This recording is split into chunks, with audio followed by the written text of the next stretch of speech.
Quack, quack. Good morning. Good afternoon, everyone. How are you, Dana, today? I'm good, Jorge. Happy Friday. Cheers and welcome, Uh, everyone. Happy Friday. Cheers for the water. It's not morning for you. It's not morning. It's afternoon, Welcome, actually. everyone, to Coffee with the Ducks. Jorge and I are so lucky to get to do this show every other week, and we get to interview a new member of our StreamYard team, our StreamYard family.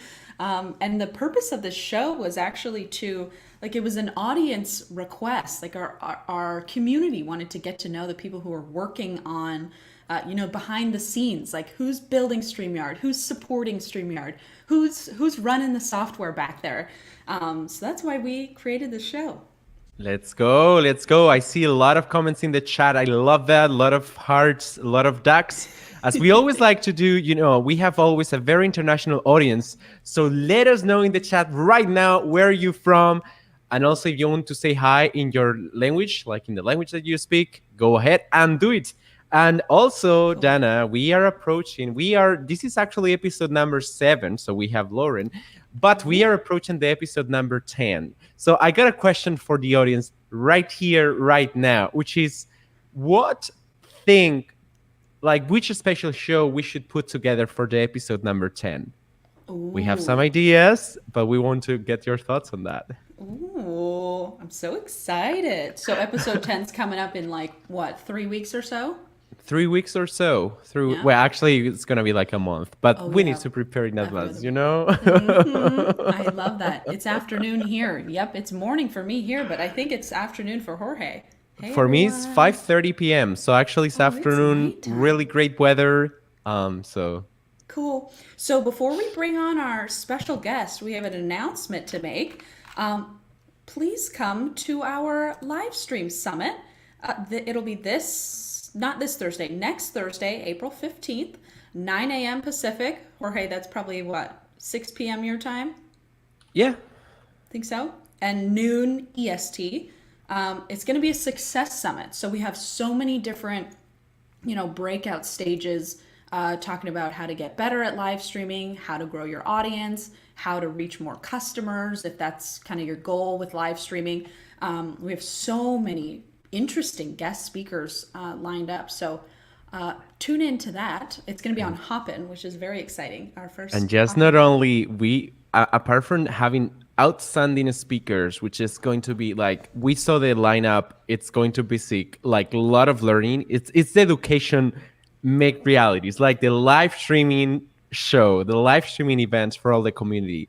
But apart from that, we will also have some feature announcements and something special, hopefully. Ooh, I forgot about that. That's like the best part. I guess everything is the best part. Like listening to customer stories, I get tons of inspiration for that. Like, how can you improve your show? What other people is doing that is effective and is working great for them. So I think learning to other people doing the same passion as you do, because if you're in this live stream, it's because you are passionate about live streaming, right? Yeah. So it's going to be sick. So with that said, we should bring it up, Lauren. With that said, Lauren, welcome to the show.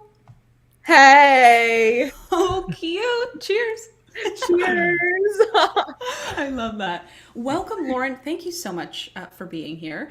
Our audience is stoked to learn more about you. I know on the last show when Presley announced you, or when she nominated you, people were like, ooh, so excited. So excited about the next show. Love Presley.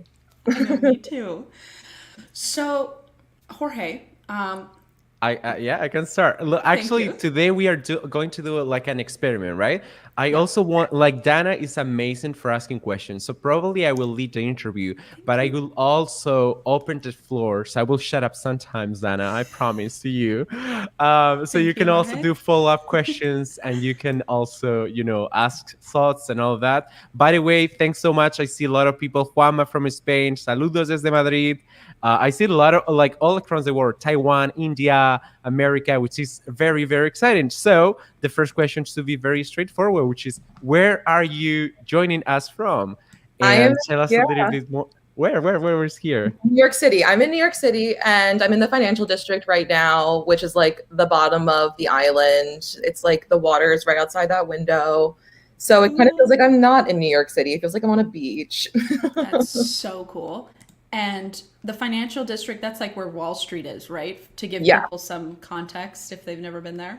exactly. It's definitely where Cool. Wall Street is, and Wall Street is completely shut down right now. So it's kind of a ghost town right around here. Yeah, I Oh, imagine. is that a coincidence? Like, was it a coincidence for you to move right in the financial industry district, or you actually do some crypto, some investments? You know. I wish I like knew more about that. I wish I was like my secret special skill to be like a really good investor and things. Yeah, I mean, Yeah, you can always learn. Like New York. It's that's what I love, right? Like yeah. there are a lot of events, there are a lot of things going on. Actually, I'm just curious, like when all of this pandemic started, like what's your thoughts on live streaming and events in New York? Like, did you experience a lot of people actually joining online, doing a lot of crazy stuff, and maybe you can tell us some fancy stuff about Yeah. events? I mean, totally. Well, the way I even found StreamYard in the beginning was before I even like applied to work here. I worked for a couple theater companies, but this one theater company was looking for something to do online and to put our online programming together. And I just like was watching Stars in the House. Do you know Stars in the House? Oh, yeah. And Mm-hmm. so that another streaming show, and I was like, what platform are they using? I watched like 30 episodes being like, I need to figure it out. And then finally somebody on the show mentioned it and then signed us up and we started using StreamYard. And I was doing all these like virtual productions on StreamYard. And then when I found out I could work for StreamYard, I was like, okay, that's the dream. But yeah, I mean, all the theater productions that were supposed to be happening in person that have completely gone virtual, and that's it's just been Wow. like completely figuring out new systems on how to make them go online. And StreamYard honestly has been a massive tool for that. There's I, no, I don't see any other better way to join a company that actually being a power user of the company. It's like, I know Yeah. there are people that reaching out to us like, hey, I want to work for a StreamYard. I love the software. I really want to get more involved with your product. And listen, like customer support is always open to listen to fan stories and listen to everybody who is interested to that. So you can always go to streamyard.com/contact and be creative. Like we see yeah, people sending videos, doing a lot of stuff, and also your story about like how you discover StreamYard resonates me because I remember like I was watching Gary Vee, which in my opinion is like I love Gary Vee from a mm, marketing standpoint of view, and I was Mm-hmm. like, which software is this dude actually using? It's like because I was using like OBS and some more advanced software, and that's how I discovered StreamYard. So yeah, that sort of virality and that sort of like influencers using our product and others people discovering that, I think it's magical. So it's I funny agree. your story. Yeah, it was like the same story. That's exactly what happened. But yeah, So cool. We all find StreamYard in our own way. I know, literally. And then, I mean, I agree. I love when people come to the chat and they tell us like a success story of how they use StreamYard, or I'm obsessed with the videos people send, even if it's this is my tech issue I'm experiencing, and they're like they're showing me a video of what it looked like. I'm like, that's so cool that I'm able to connect with you in this way, even if it is for a tech issue. Like, I want to do it anyway. It's just like amazing how much we can learn from other people and talk to other people on this platform. That's Let's talk more about that. So you were mentioning that you can like you are excited. I mean, I guess your title is it has success as part of the title. So I guess like what does it even mean, right? So what is a customer success manager means in the scope of a StreamYard? And maybe you can break the ice telling us like some fancy stories or a fun story with a client or a customer that you are like, oh, this is crazy, this is fun. Totally.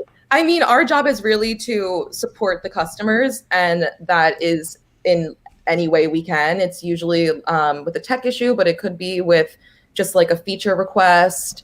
I love when we get feature requests because the dev team is amazing and literally gets on it so fast. We're always adding new stuff, and it's just shocking to me how one day I can be like, we want this, and then a couple weeks later it's there. I know. I love But that part too. I know, and they're always like really keen on doing that. like they're Right. like, oh, like give us the more feature requests. But yeah, I love that. I will say that I think that my favorite, well, this is like in my head because it happened the other day. Somebody came in and was asking me about an AV mixer and how to use that with their stream. And I like didn't at the time. I was like, I don't really get many requests about AV mixers. I had to like do some Googling. And I love when I don't know an answer right away, because then we work on it together and we figure out workarounds together. And I love when the customer is really happy to do these walkthroughs and these like tech steps. And I love when we are like communicating and working together. I think that's so fun. How it always ends up. Yeah, literally teamwork with the customer. It's so fun. Cool. That's really cool. I think a lot of people like think about customer support or like customer success as like, well, you're just trying to like solve the issue and like get them on their way, like get them to their live stream. But it's like so like what you said, it's like about going above and beyond to like make sure they're successful in any way. Like when they're using all this random technology or like technology that isn't even a StreamYard deal. It's not StreamYard tech that you're helping them with, but you're that's helping them be successful in their live streams. So you're helping them with whatever you can. Yeah, I like that. Actually, So, we got a great. Oh, let me interject a little bit, and you will ask a question, Dana. So prepare for that. So we got a question. I can answer this. So where do we send feature requests? Normally, you go to streamyard.com/contact, and over there you can just chat with one of the support people or send us an email. Like, I mean, it could be very useful. You can explain like what's the feature that you are thinking, what's the problem that you're actually solving or trying to solve, like what is the pain point that you're suffering, and from there we the product team, we just see that, we sit down with support and we can see, okay, can we do it now, can we do it later. But I got a question for you, Lauren. It's like, when you get feature requests and when you get people reaching out with problems, what is key in order to make sure that you can help them as soon as possible? Because I guess like I can come very angry, tell you life is so horrible, this is not working, but that doesn't sound very productive. So it's like, what is efficient to, like, when you're chatting with customers, what is efficient to have a great relationship and a great communication for both parts? Totally. I think that what's really important when you come in, if you are really wanting to work through something, to just be willing to troubleshoot and to be like, because we're not always going to be like, this is the exact thing you have to do, because sometimes, I mean, tech is crazy. There's a lot of different things per device, per location, per network, so there will be steps to troubleshoot. Specifically for feature requests, I just think coming in with I don't know, maybe just like not like a solution, but being like, if we had this, my life would be better, because then I can send that solution to the dev team being like, this makes so much sense. This actual like product or this feature would really help people in their streams, and the dev team can then work on making that feature instead of like I don't know what to do with this. Although even if you come in with that, happy to talk about that, then we can figure out something together of that, what would be the solution. so true. I love that. Oh, Lori says, love StreamYard customer service. Thank you. Thank you, Lori. So sweet. Your team is always so helpful. Thank you so much. Oh, thank you. That's kudos. So sweet. Kudos. Send us a feature request. Perfect. Yeah. Okay, I'm stealing this question from Jorge because I'm really curious about your answer, Lauren. So we know you're an actor. We know you're in film production. You mentioned going online, like all productions had to do. So I'm interested in, since you've been working in success support for so long, how do you think that's improved you or improved your actor skills? Yeah, that's a good question. I think that honestly, it's made me a better communicator. And that I think is really, especially when you're in a rehearsal room, I think that's very helpful. I'm better at using my words. I'm better at being collaborative with people. It's crazy, actually, now that I'm thinking about it, that actually, those are really good skills you need in the rehearsal room in order to build an ensemble. Right. Also, a lot of what I do as well is producing. And so communication with producing as well is so key, and just like organization and like being able to say like these are the things that have to get done at this time.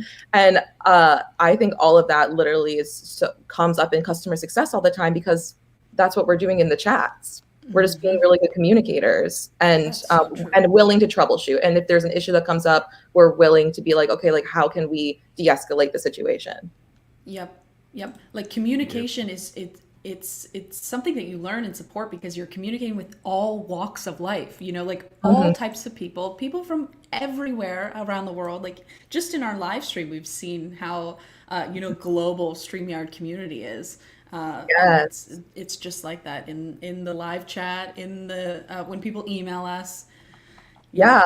And I will So say that that's actually a really good point too, because a lot of, if I am doing a virtual production now, a lot, the thing that's changed, one of the most things that's changed is that people can join the production from literally anywhere in the world. And so it's like, yeah. for example, this wasn't on StreamYard, but it was a virtual production I recently did. And we had a lot of people, some people in Hawaii, some people in California, and we had to film remotely. So they would be like in their house and we would be directing them over their computer. And so it's like, literally I was doing StreamYard stuff. I was like, how do we troubleshoot their tech setup for filming when they're miles and miles and miles away and I only have a computer to talk with them? So I mean, it's definitely come into my artistic life. That's and, cool. and what happened? Like, how did you do it? I'm just curious now. Oh yeah, I mean, it was great. We had an amazing director. Her name was Jessica, and we would all meet online and with one person at a time. So we would have 3 hours to film with these people, one at a time. And then we would send that to the video editor, all that footage. And then we had a sound mixer that like made the song sound really, really good. And then they just put it all together. It was a long process because there was like 17 cast members all having 3-hour periods of filming, and then like 3 weeks of video editing. And then there was just like a one-night big event. It raised a lot of money. I had a lot of viewers. It was fun. But I mean, it's crazy to be putting on productions with just your computer. Yeah. You step up the game, to be honest. So actually, we got a question. I mean, it's more like, are we able to see what new features you are working on to bring soon? So we didn't have a public roadmap, so which means that you cannot go anywhere and see, okay, so what are these folks working on? But every Sunday we have the town halls. I think it's which time Pacific? It's 6 p.m. 6 p.m. I was gonna say that, but 6 p.m. every Sunday Pacific time, where Gage and Dan, our co-founders of StreamYard, talks about like what's coming up next. They also ask questions to you, to the power users of our platform. So you can always tune in to the town halls. It's always very interesting. They always do giveaways, or I think most of the times they do giveaways. On this note, probably we should do some giveaways to Coffee with the Ducks, Dana, by the way. Maybe we should do something like that. That's So so that could be the best way for doing that. So yeah, there are some questions, but we can keep moving forward. So you were mentioning that you were doing this big event or super amazing event, and you were touching the point of production. Like I help producing content, and I know like at a StreamYard we are putting together like a production sort of like community, right? So where you can go and get people to help you with the show. Can you explain us what is your role as a production manager, like when you are helping others people? So maybe some people will be like, that could be a side hustle of mine and I've never thought about it before. Yeah, I think the word producing and production in general is like literally I don't even think there's a definition, because it could mean so many different things. When I have produced StreamYard shows, it's like me being in the studio, being in support of any possible issues that could pass up that could pop up and like helping like exactly kind of I think Dana's doing this one right now, like making the stream look as clean as possible and just making it move smooth, just being in support of the actual production here, almost kind of like a stage manager. That's what I feel like producing. Oh, don't tell me about a stage because I miss so much musicals and all that. But, Jorge, you know. I am with you. I miss them. Wait, which one is your favorite musical, by the way? Like, totally random question. No, okay. I think I'm gonna name two. I am obsessed with Bill Finn, the writer, so I will say Falsettos is one of them. And then also there's one that was kind of more recent, Natasha Pierre and the Great Comet of 1812. I think that music is so good. I recommend listening to it if you haven't heard it yet. It always makes me, anytime that I talk with someone like you who has a deep experience and knowledge about musicals and theaters and New York City, I always feel very bad because I always go to the mainstream shows like No, that's Hamilton, good. Haiti Sounds, blah, blah, blah. And it's like, anytime that I ask this question, it's like, oh, I see this musical that is so cool, but it's like, probably you don't know about it. No, I mean, it's cool. I learned. So Hadestown and Hamilton are amazing. I mean, those are good choices. yeah, I mean, I miss them.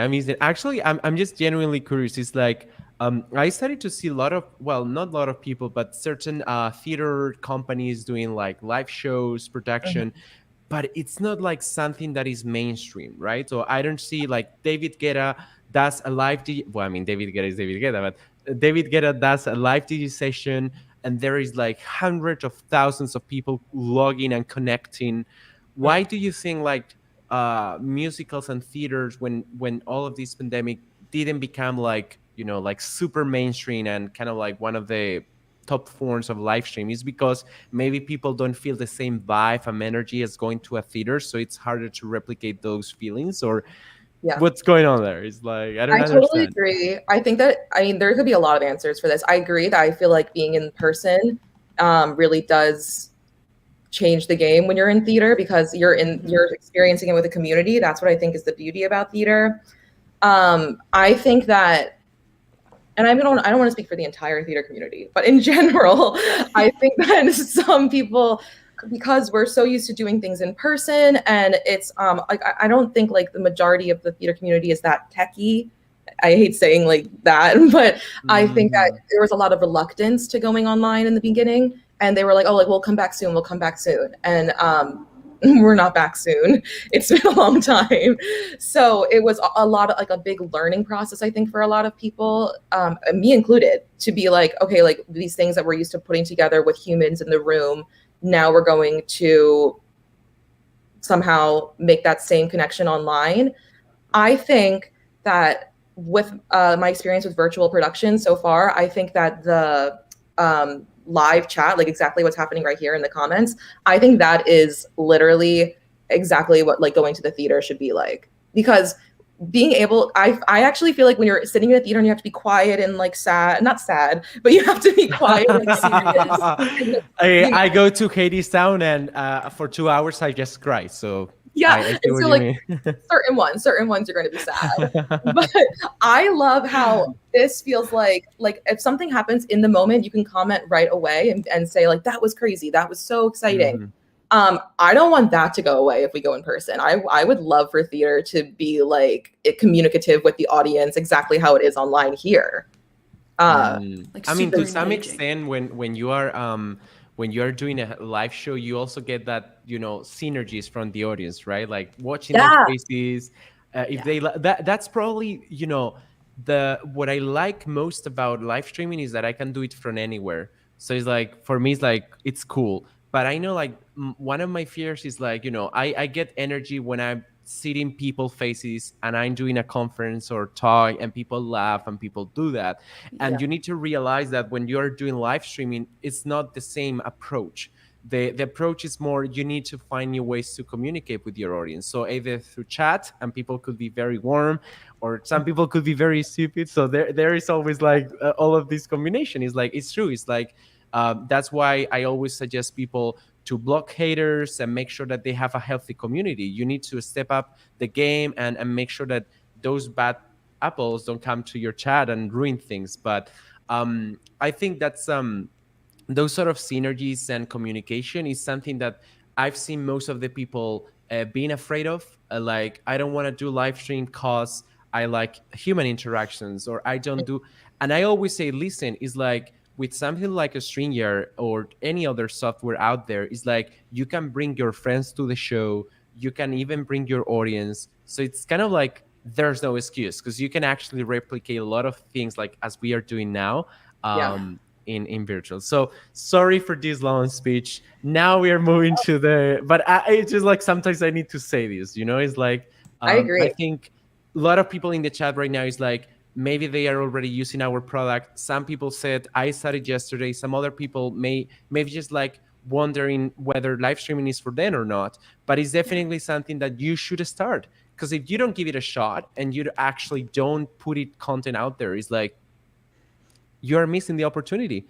And my number one suggestion is start with your friends if you want, or if you can, like bring some friends or bring some people in the industry, and that can be much easier to start.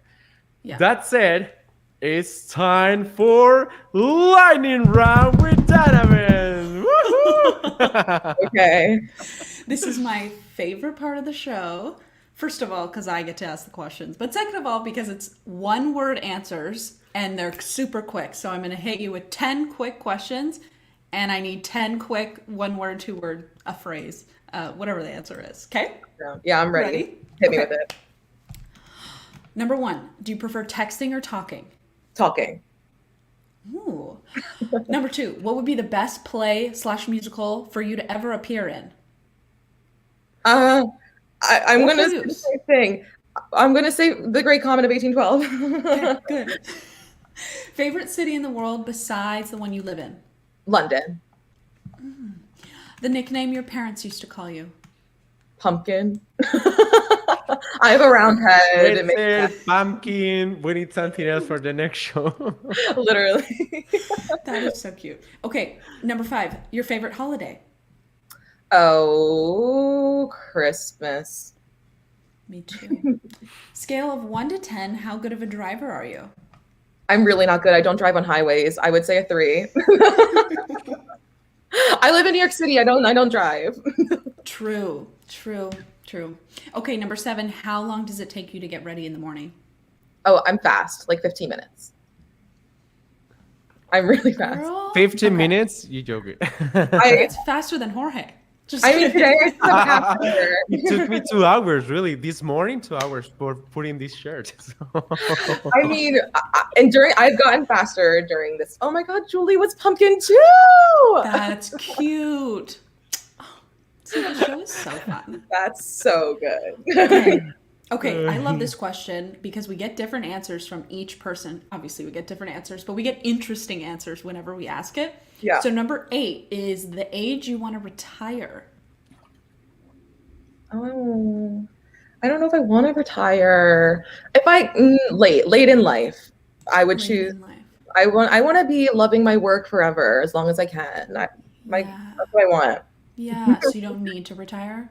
Yeah, I would love to be doing something I love for so long that I don't really want to retire and don't need to. But again, who knows? It's like actors never retire, no? It's like, I mean, Exactly. you can stop a little bit, but it's like you can always have a lot of characters to do. So it's like Yes, exactly. I mean, there's always a character for somebody at any age. Yeah, good point. Isn't Meryl Streep like 80 or something? I don't know if she's 80, Dana. Maybe 60. Maybe it's 120, Dana? Maybe. Betty White, maybe. Betty White. She's got to be 80. She's got to be 90. Okay, next one. Okay, number 9. What was your last Halloween costume? More pumpkins. My last Halloween, Cher. I was Cher. I love Cher. Oh, good one. You probably looked good as her. I loved being Cher. I'm still trying to go with the Cher look with my hair. Okay, last one to wrap us up. Number 10, say any word in Spanish. Oh, okay. Arroz con pollo, because my dad's coming here today and he's making me arroz con pollo.